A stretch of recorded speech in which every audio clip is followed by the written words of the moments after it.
大家好，我是雷文，今天正式開始咱們的 PCE 全遊戲之旅。這是一期通關流程的解說。聖魔大戰按原名的直譯也叫做比庫里曼世界。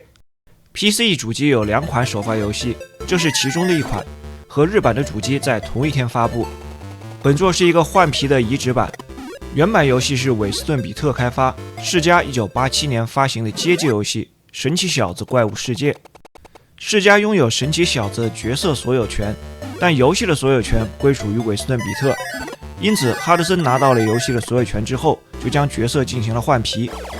這也不是哈德森第一次這麼幹了。原版的神奇小子怪物世界相當於神奇小子的2代，神奇小子的1代哈德森也有一款換皮，就是 FC 上的高桥名人冒險島。在 PCE 主机上后面還可以看到神奇小子3代。關於本作還有一款換皮，就是杰里可在 FC 上發行的《西遊記世界》。這款遊戲我們之前在紅白機專題上已經介紹過了。如果是玩過《西遊記世界》的朋友，會發現和這款遊戲有很多相似的地方。2個遊戲都是用了原版的系統，但是相比之下，《聖魔大戰》更接近於原版，像遊戲的场景、背景這些和原版幾乎是一模一樣的。一般來說，遊戲廠商做換皮都會用知名度比較高的角色。所以《西游記》是日本廠商早年比較喜歡用的，角色形象不但廣受歡迎，而且又不用給吳承恩付版權費。而這款 PCE 遊戲的換皮主題比庫里曼，當時在日本也相當的火。在70年代的時候，日本的食品生產商樂天就生產了一種巧克力夾心威化餅乾，叫做比庫里曼。在賣零食的同時，產品裡還附贈了一張天使與惡魔為主題的系列貼紙。到了80年代，系列貼紙的內容逐漸豐富，後來還加入了稀有的貼紙，這就變成了帶有奇幻式卡牌的元素，因此很受當時兒童和青少年的歡迎。這就像是我們小時候買小浣熊的乾脆面，主要目的是為了收集裡面的卡片。至於乾脆面是什麼味道，現在我已經不記得了。到了1987年，東映動畫以這個系列貼紙為主題制作了動畫片。遊戲發布的這個時間，動畫片剛剛上映半個月。這部動畫的中文翻譯就叫做《聖魔大戰》，也有翻譯叫《仙魔大戰》，也就是這款遊戲中文名的來歷。不過早年越是冷門的遊戲，翻譯越是五花八門，沒有像熱门遊戲那樣有所謂的通譯。我還見過管這款遊戲叫《激鬥聖戰士》，實際上《激鬥聖戰士》是 FC 上的一款 RPG 作品，也是根據《聖魔大戰》這部動畫改編。為了和本作以示區別， FC 上這款遊戲名的副標題就叫做《激鬥聖戰士》。到了這裡，進入一個隱藏的房間，得到第一個劇情道具卷軸。遊戲的故事背景基本上来自于动畫，講述了天魔界與天聖界之間的戰爭。由於受到天魔界惡魔的攻擊，天聖界正在面臨毀滅的危險。玩家控制的主角名叫洛可可，他奉超級宙斯之命，踏上了討伐始祖尤拉的旅程。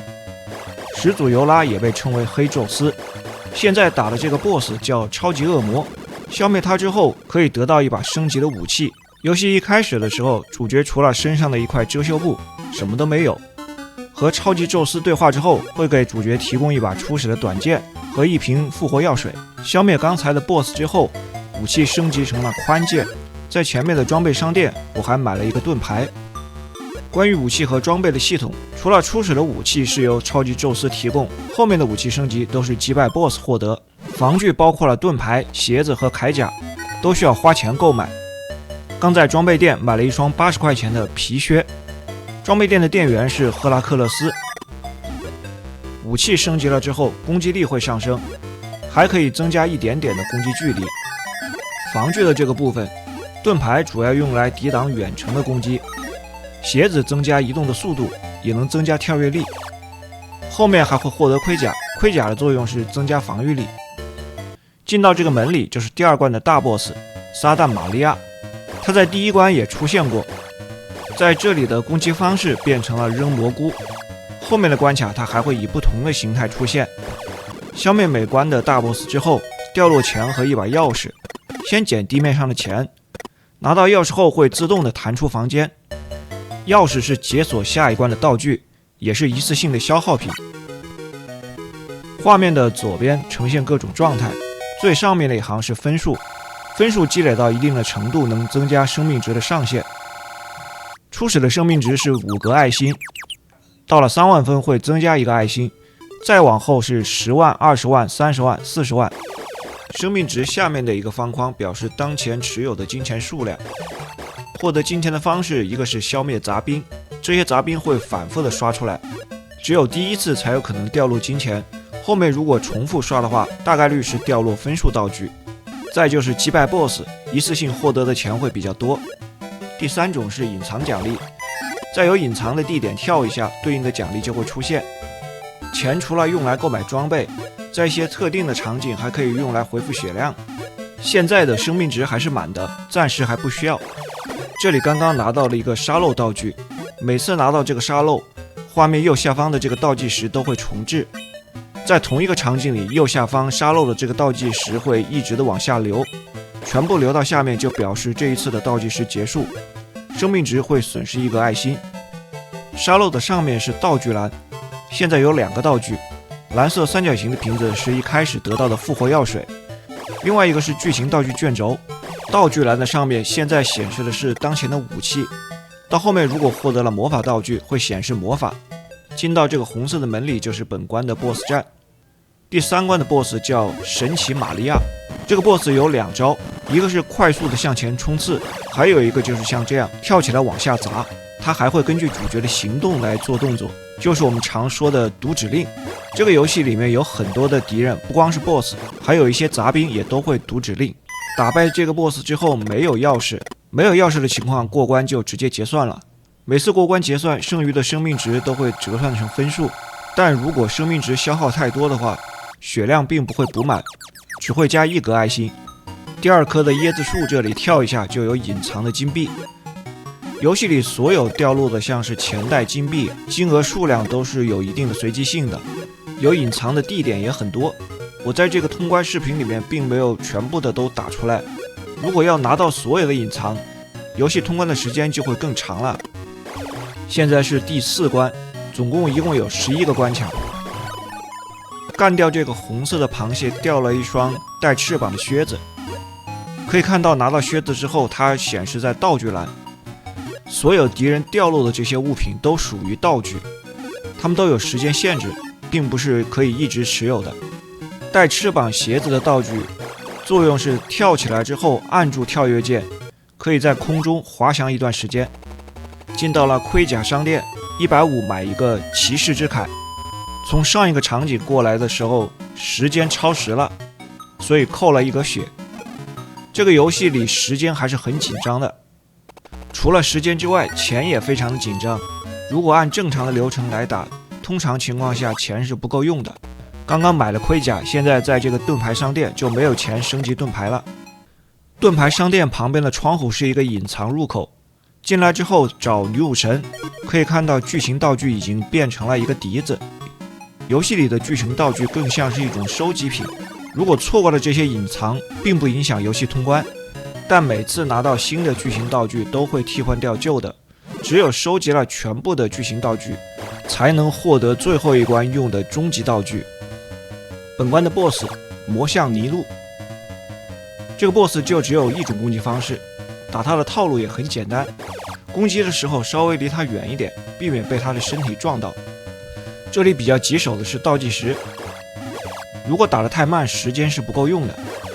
這些 BOSS 角色的形象我們看可能沒有什麼感覺，但如果是放在當年，對那些熟悉貼紙的日本玩家來說，看到這些角色形象一定會相當的激動。沙漏剛好走完，除了過關結算，消滅 BOSS 也可以加1個愛心，這樣血量就可以回。我剛準備說過完這一關血量可以回滿，之前已經拿到魔法道具了，所以畫面左邊現在顯示的是5個炸彈。魔法道具一共有4種，除了炸彈，還有火球彈、龍捲風和閃電。每次獲得新的魔法道具之後，畫面左邊的圖案都會被新的覆蓋掉，但舊的道具並沒有消失。魔法道具使用的順序是從最後獲得的最先使用，不能選擇使用順序的这個放在家用機上就顯得不太好了，如果放在街機上還說得過去。這個猿猴怪的雜兵比較難打，剛掉了2個臨時道具，前面有一個拳套已經消失了，拳套的作用是攻擊力翻倍。現在還有一個頭盔，头盔可以減輕受到的傷害。遊戏裡的雜兵大致可以分成2類，一種是比較簡单的雜兵，他们都是固定的行动模式，像这裡蝙蝠就屬於比較簡單的雜兵。現在打的這個和剛才的猿猴怪行動模式要更加複雜一些，也需要多次攻擊才能消滅。這些敵人掉落的物品會好一點，如果是掉落前會掉落一個比較大的錢袋，也可能掉落魔法道具或者是臨時增加屬性的道具。到了這裡又有一個隱藏的房間，按方向鍵上進入隱藏房間。每次出現隱藏房間的時候，主角都會說話，是一個很明顯的提示。這個 BOSS 叫諾亞福姆，他是難度比較高的一個 BOSS。他會2招，一個是衝撞主角，再一個就是像剛才那樣扔石塊。最好的一個策略是追着他打，少給他扔石塊的機会。如果是被石塊砸中，很容易破壞節奏，這就很有可能被他連續輸出。剛才這把運氣還算比較不錯，得到了第3把升級武器大劍。錯過了這裡的隱藏內容，也可以繼續往後推進。但如果武器的等級不升滿，遊戲到了後面就會很難打。本作的難度，如果單從動作和關卡的設計來看，我個人覺得屬於中上等的难度。但是在這個難度基礎上又有很多的限制條件，像是前面提到的，過關之後血量不會補滿，而且主角只有1條生命，掛掉之後遊戲直接結束，返回標題畫面。正常遊戲是不能續關的。再就是時間的限制，到了後期容錯率就變得很低了。現在的這個場景也是很容易掉血的一個地方。前面有一個陷阱，這個陷阱是跳不過去的，直接掉下来。掉下來之後趕緊走到畫面的最右邊，要不然會被4隻蝙蝠一起圍攻。雖然被攻擊會有一段無敵的時間，但在這段無敵時間內還是會產生攻擊判定。如果這個時候面對的敵人比較多，有可能就沒有機會還手。從陷阱裡跳上來，在這一塊就相當的依賴盾牌了。盾牌格擋的時候是不能有攻擊動作的。這裡的小惡魔如果跳起來，下來之後他就會發射一發弓箭。通過了這個場景，第5關就過關了。這關過關之後血量是補不滿的。如果在每一關關卡結算的時候保持滿血過關，會有額外的分數獎勵。不過從這裡往後血量會越來越少的。遊戲裡面很多的地方都有像現在這種只能站1個人的小平台，這個操作的手感並不是太好。有當年很流行的所謂慣性系統，角色移動的時候有很大的慣性，腳底抹油。又出現了第1關和第2關的 BOSS 撒旦瑪利亞，到了這一關開始變成了雜兵，後面批量量產了。武器升級之後打2下就可以把它幹掉。畫面下面有很多的尖刺，這個遊戲有一點還比較友好，所有的像尖刺啊、陷阱這些地方如果掉下去並不會直接掛掉。剛才的這個場景如果掉到尖刺上面也可以繼續往前走，到了這邊場景就會從下層過來，但只有走了上面這一層才能進入現在的這個房間。這個房間可以回血，花20塊錢血量就能補滿。房間裡的小姐姐有一雙蝴蝶的翅膀，名字叫聖蝶士。像這樣的一條龙滿血服務，一開始20塊錢是優惠價，用的次數越多，越往後價格就會越高。基本上受傷是在所難免的，所以不得不被動的享受一條龍服務。這裡又有一個隱藏房間，隱藏房間是賣盔甲的，現在身上有471塊錢，雖然購買一個360的盔甲，但後面馬上又有其他的裝備。這裡又有一個隱藏的房間，花380先買一雙鞋，這就是遊戲裡最好的一雙鞋了，傳說之靴，速度和跳躍力都變強了。這個鞋還有一個特殊技能，如果掉到陷阱裡，會有一個彈簧自動把角色彈起來。到了第6關的 BOSS， 這個 BOSS 現在是蒙面的，看不出來形象，其實他就是最終的 BOSS 始祖尤拉。在這一關裡要先回答他的問題，如果答對了就不用戰鬥，直接可以過關。他刚剛問的問題是我的興趣愛好是什麼？正確的答案選擇第一個高爾夫。這個問題並不是完全固定的，有的時候問的問題會不一樣。第7關一開始就有很多老鼠連續衝上來，在前面打一下可以刷一些愛心補充血量，後面如果重複刷的話就沒有必要跟他們糾纏了，直接跳過去。前面的這些房間暫時沒必要進去，先到後面的這一間房。進入之後是這一關的小 boss 撒旦瑪利亞，在這裡他的攻擊方式又變了，要先把这些雜兵給清掉。這裡如果碰到了撒旦瑪利亞的身上，他會偷走主角的錢，還是很難對付的。像剛才那樣被一群雜兵懟到了天上就下不來了。如果沒有其他人幫忙的時候，這個 boss 就變得很弱了，血量還是比較厚。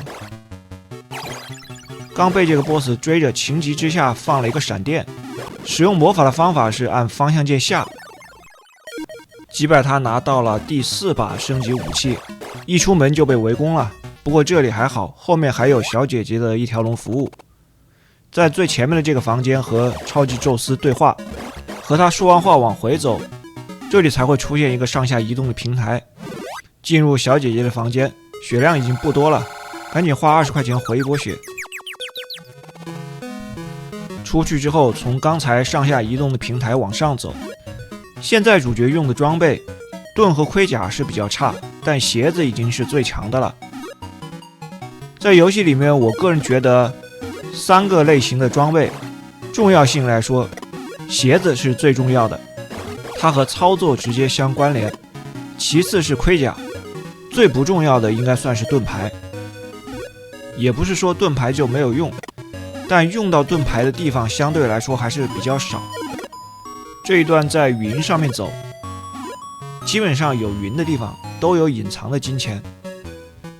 從水裡蹦出來的面帶微笑的應該是章魚吧，頭上還有一個蝴蝶結。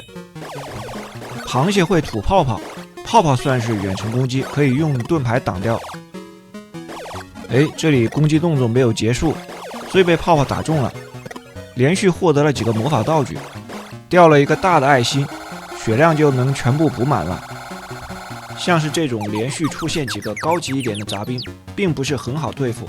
一方面主角的攻擊距離很短，而且他長得也很胖，肚子大，再加上操作的慣性，攻擊距離是不好把握的。這裡的 BOSS 又是神奇瑪利亞，第3關出現過的。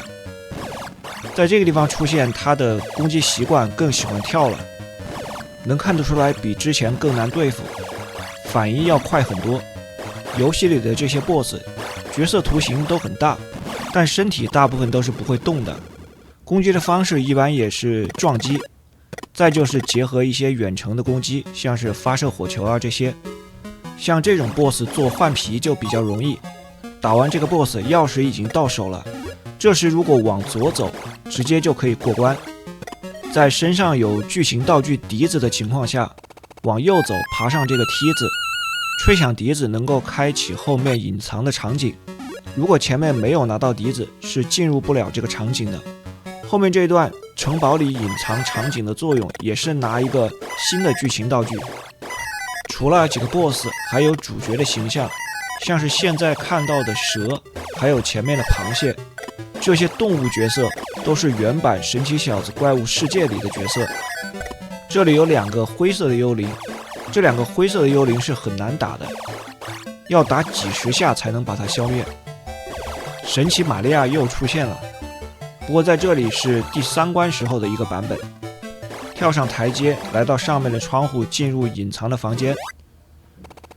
這個老頭在第2關裡出現過，他叫沙曼寒，在遊戲裡專門和主角負責交換劇情道具的。右邊的劇情道具已經變成了一個五角星。出來之後沿原路返回，到剛才打 BOSS 的這個場景，進到門裡面還可以再和他對戰一次。這個時候打他有一個好處，打完了之後還會再掉一次錢，同時會得到一個血量全滿的愛心。前面有一個關卡，我記得應該是第5關，也有一條隱藏路線，從隱藏路線出來也可以把 BOSS 再打一遍，但那一關沒有隱藏道具，為了節約時間，我這裡就沒有打。接着剛才角色換皮的話題，雖然說這款遊戲在換皮移植的過程中，替換的角色形象很少，但作為一款1987年的街機移植，移植的水準還是相當的高的。這個時間段 MD 主機還沒有出，有一個 MS 的版本，但相比於 PCE 的這一版 MS 版的水準就差多了。分數到了20萬，生命值的上限再加一顆愛心。PCE 的這個版本還針對主機調整了平衡性，分數的計算和金幣的收集方式也發生變化。街机原版的一部分技巧放在這個地方就不再適用了，而且即便是玩過原版再來玩這個家用機的版本，也會有不一樣的體驗。所以這個遊戲我的評價是3顆星，可以在畫面的左邊看到我放的評價。來到第8關，剛才的盾牌商店盾牌沒有買，也是因為錢不夠，在盔甲商店買一個360的盔甲。在錢不夠的情況下就要有一些取捨，我的目標是除了最高等級的鞋子，還要拿到最高等级的盔甲。如果想要獲得最終的盔甲，這一關的360塊的這個盔甲就必須要買，要不然在最後一個商店是不會出現最終的盔甲的。到了這個場景，第2關的 BOSS 超級惡魔已經成了雜兵了，只用砍2下就可以把它幹掉。像這樣的場景，損失最小的方式是直接衝過去。在這裡打的目的主要是為了刷錢，不過時間不好把握，打久了時間是不夠用的。我這裡一輪的通關時間可以看到是30多分鐘，不到40分鐘。如果經過了場景每一個雜兵都打，並且不放過每一個隱藏地点，通關時間會達到50分鐘到1個小時左右。來到下面這個平台有一個隱藏的房間， BOSS 的名字叫尼禄魔身，他在第8關裡會出現2次，在這個隱藏房間裡將它消滅，可以得到最後一把升級武器，它就只有一招，發射6個火球圍繞着身體旋轉，範圍逐漸擴大，趁它火球收進去的時候直接上去砍就好了。這個 BOSS 主要的難點也是時間限制，把握好時機，一次可以砍2下，每一次盡量把 BOSS 砍到畫面的最右邊，時间刚好夠用，得到最後一把武器傳說之劍。到這裡下面有個梯子，這塊的設計就很扯，如果從梯子下去肯定會被這個雜兵打一下，如果不從梯子下去，從平台旁邊跳下去會被下面的岩漿燙到，左右都是要費血。又出現了幾隻猿猴怪，在這個地方他們會扔冰塊，而且地上也是冰磚，走路就变得更滑了。在這裡打其實是想刷回血的愛心，這種怪掉回血道具的幾率還比較高。拿到一個綠色斗篷，斗篷的效果是隱身一段時間，又得到一個斗篷。左邊這朵雲上面有隱藏的金幣，這樣的隱藏場景設計的就很明顯。進到門裡又是 BOSS 戰，還是剛才的 BOSS 尼禄，打法是一樣的，這裡就直接加個速。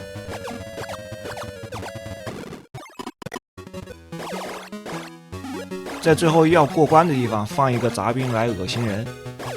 前面也有幾關是這樣的，幾乎每一次我都會中招。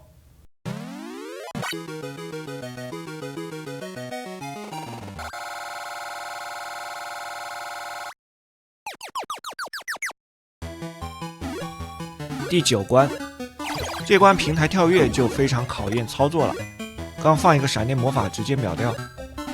在這一關，如果鞋子穿的不是最強的傳說之靴，那掉到下面的岩漿裡基本上就廢了。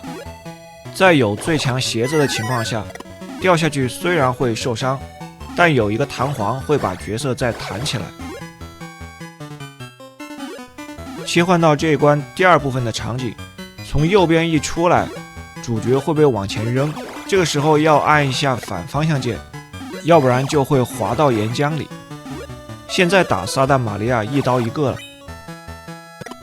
拿到了3個龍捲風的魔法道具。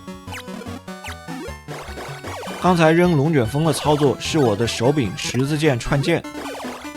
我這個手柄剛換不久啊，現在用的是某通XX40，在網上關於這款手柄的廣告也很多。我買了之後就有些後悔了，後來去看了一些用戶的實際評論，發現說有串鍵問題的人不在少數啊，說明我這個也不是個例了。另外我還發現在藍牙連接狀態下，有的時候會莫名其妙的出現很大的延时，所以如果是最近有換手柄需求的朋友相中了這一款，還得謹慎購買呀。這個 BOSS 又是諾亞浮姆，前面出現過，之前的攻擊方式是扔石塊，現在变成了扔猿猴怪。我感覺這一場的 BOSS 戰是最難的，打他我沒有找到什麼合適的方法，就是硬刚。打完之後血量剩的也不多了。前面的房间可以回血，這是一間酒吧，在酒吧裡回血性價比就比較低。左邊是雞尾酒，雞尾酒可以恢復1格愛心，右邊是啤酒，啤酒只能回復半格愛心，用來应急還行，畢竟是高端消費場所，要想全部補滿花的錢就太多了。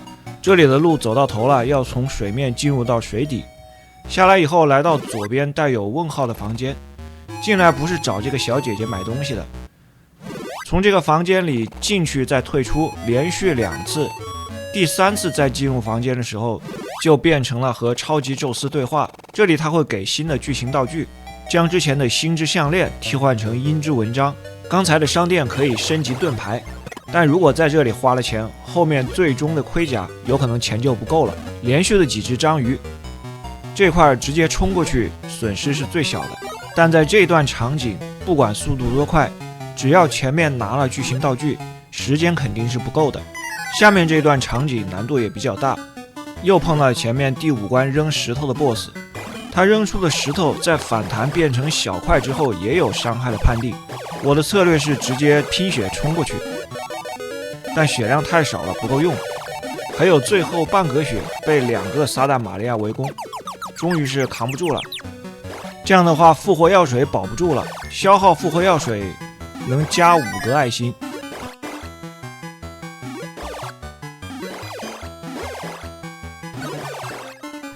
在這裡打了半天，結果掉了2個一樣的拳套，隱藏的血量回復加1格血，從岩漿的正中間跳下去進入下面的通道，下來之後有2只蝙蝠，蝙蝠掉落回血道具的概率相对高一點，在這裡刷一下看能不能多回一點血。這條路下來兩邊是有隱藏金錢的，後面還剩1個裝備要買，最後的盔甲540塊錢，現在錢夠了，錢就沒必要再撿了。路牌上的提示到了最終 BOSS 尤拉的所在地，沿着路往後走有連續的幾個房間，第一個房間是酒吧，沒必要去。房間門偏右一點點就是最終隱藏的盔甲商店，540塊錢買下傳說之鎧。第二個門進去是醫院，這裡暫時先不進，先到後面去消滅本關的 BOSS。這條路上連續出現不同形態的神奇瑪利亞，這關的 BOSS 也是神奇瑪利亞，但顏色不一樣，狀態又是強化之後的，是一個綠色紅臉的，能看得出來它比門外面的幾個速度要快，像兔子一樣一點就跳。好，幹掉。現在要太多的錢也沒什麼用了，出門回到之前的第2個房間，找小姐姐再來補一次血，這樣最後一關就是滿血開始。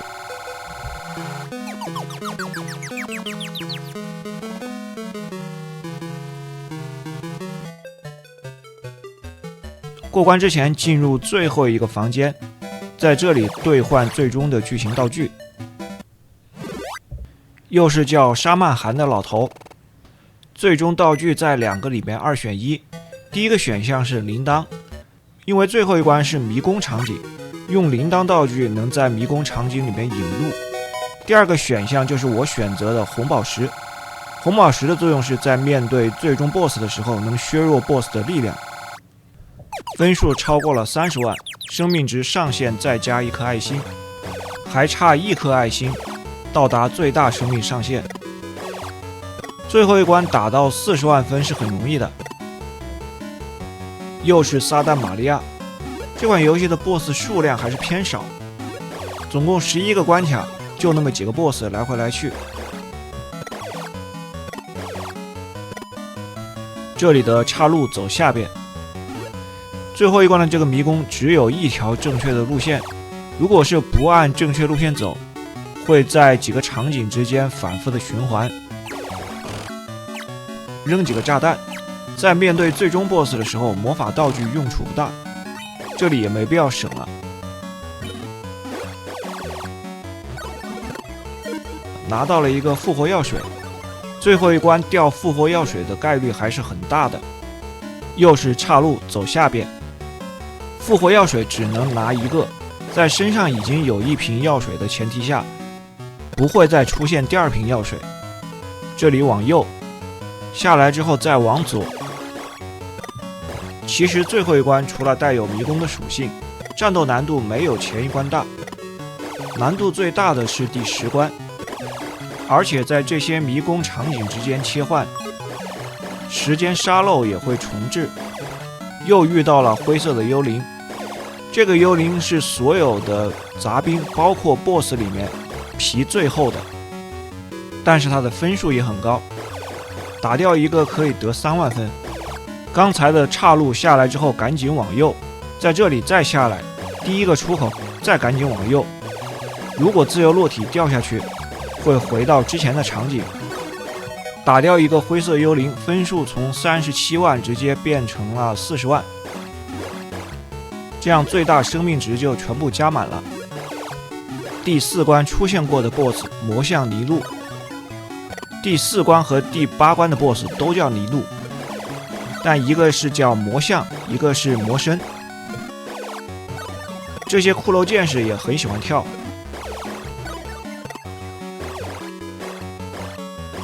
打掉第3個骷髏之後，正確的路應該是前面往上走，但現在路還不通，需要回來再把這個 BOSS 給幹掉。這就是第8關裡面出現過的尼祿魔身。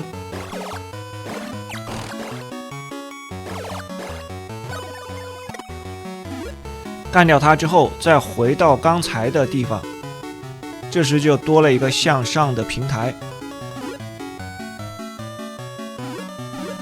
再利用左右兩邊的2個小平台交替向上跳，在這個地方不能失誤，只要失誤了1次，平台就不會回到原來的位置，就沒法再往上繼續跳了。如果是失誤了，就只能回到剛才的地點，把前面的2個 BOSS 再打一遍，重新啟動向上的平台。又來到一個新的岔路口，在這個岔路往右，打掉這一群猿猴怪。這關迷宮的設計在有幾個地方做得很不友好，像剛才幹掉一個 BOSS 之後往前走，但沒有出現向上移動的平台。這個時候一般按正常人的思維，那就是繼續往前走。如果繼續往前的話，就會回到之前的場景循環。等你好不容易發現可以往上走的平台，到了後面往上跳，如果失誤又得重來一遍。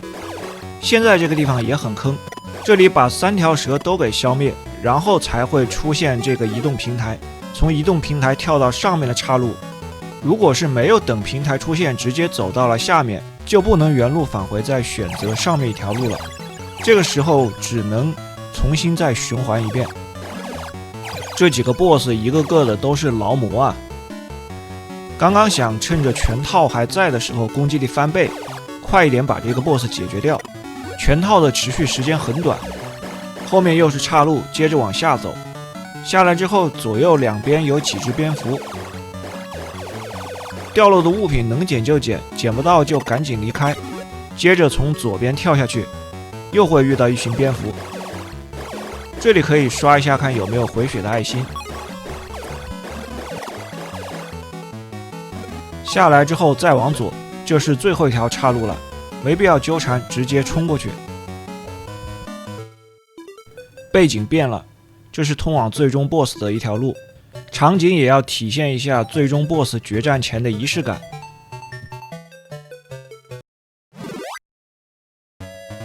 始祖尤拉，第一次攻擊命中他会消耗掉之前拿到的最終道具紅宝石。BOSS 有2種形態，现在是第一形態，攻擊方式從嘴裡噴吐火焰，要麼站在原地噴，要麼跳起來噴。用了紅寶石削弱之後，第一形態很快就可以幹掉。接着是第二形態，第二形態的攻擊方式不变，但是它的速度会变快。这里如果盾牌比较好，可以吸收一部分火焰的攻擊，但是我现在的盾牌太弱了，只能跳起来躲。最主要的还是控制好距離和跳跃攻擊的时机。看起来好像没有多大的难度，但你不知道它什麼時候就會發生變化。就像這個時候 ，BOSS 的弱點在頭部，要攻擊他的頭。最後的復活藥水也用掉了。在拿着最高等級的武器傳說之劍，以及使用了終極的劇情道具紅寶石的前提下，最終 BOSS 的第二形態也要打幾十下才能把它幹掉。如果在前面錯過了武器升級，或者是沒有拿到終極道具紅寶石，也可以來到這裡。但如果那樣的話，難度就要大得多，節奏一下子又沒有了，突然變得很危險。還好，有驚無險。這樣這款聖魔大戰就通關了。最後有一個簡短的通關對話：幹得好，洛可可，你的努力給這裡帶來了和平。那麼本期的節目內容就到這裡，感謝各位的收看，也請您多多點讚、評論、訂閱和關注，咱們下一個遊戲再見。